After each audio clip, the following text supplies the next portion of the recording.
Et si l'avenir du bio se jouait dans les grandes villes, la question mérite d'être posée au vu de ce qui va suivre. Vous le savez, on s'inquiète souvent du sort des abeilles et de leurs ruches de plus en plus rares dans nos campagnes.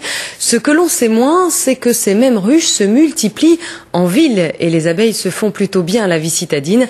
Leur miel serait même de très bonne qualité. Aline Delvoye. Dans ces 3 ruches, 150 000 abeilles produisent un miel un peu particulier. Nous sommes sur le toit d'un magasin de Woluwe. Dans cet environnement urbain, les abeilles se sont parfaitement acclimatées.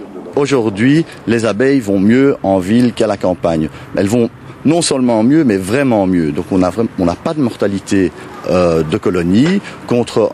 Depuis une dizaine d'années, une moyenne de 30% de mortalité de colonies dans le reste de la Belgique. Dans Bruxelles, 50% de la surface de Bruxelles est verte. Alors, dans ces parcs, dans ces jardins, qu'est-ce qui se passe? Eh bien, il y a une biodiversité florale excessivement variée. Et donc, l'abeille va recevoir à manger en quantité et en qualité. En ville, les abeilles sont également moins confrontées aux pesticides. Ce genre d'initiative aide donc à préserver ces insectes indispensables pour l'écosystème mondial. Les abeilles ont déjà livré leur première récolte de miel. Pourtant, le projet n'est pas encore totalement abouti. Sur ce toit, il n'y a que de l'herbe et pas encore une fleur à l'horizon.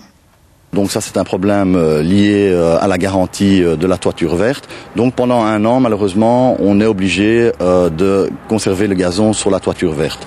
Alors d'ici la saison prochaine, donc on va commencer, on a déjà établi un programme, on va installer toute une série de fleurs mellifères locales. Une plus grande variété de plantes et de fleurs permettra aux abeilles de butiner toute l'année et de produire encore plus de miel.